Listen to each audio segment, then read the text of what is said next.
Hello friends, movies all অ্যাবাউটে আপনাদের স্বাগত।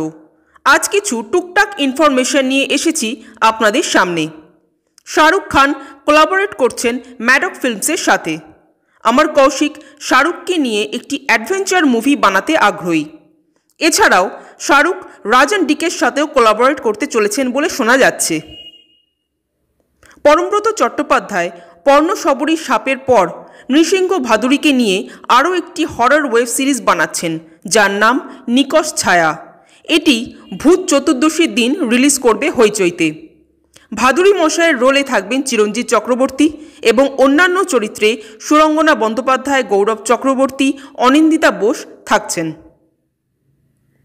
দেব ভেঞ্চার্সের next movie বিনোদিনীর একটি পোস্টার ড্রপ করা হয়েছে। পোস্টারে আমরা রুক্মিণীকে দেখতে পাচ্ছি, আর রুক্মিণীকে দেখতে ভীষণই সুন্দর লাগছে। রুক্মিণী এখানে বিনোদিনীর চরিত্রটাই প্লে করছেন। এই মুভিটি 23শে জানুয়ারি 2025-এ রিলিজ করবে বলে জানানো হয়েছে। আলিয়া ভট্ট শর্বরী অভিনীত আলফা মুভিটি রিলিজ করতে চলেছে 25শে ডিসেম্বর 2025। এটা অফিসিয়ালি জানানো হয়েছে।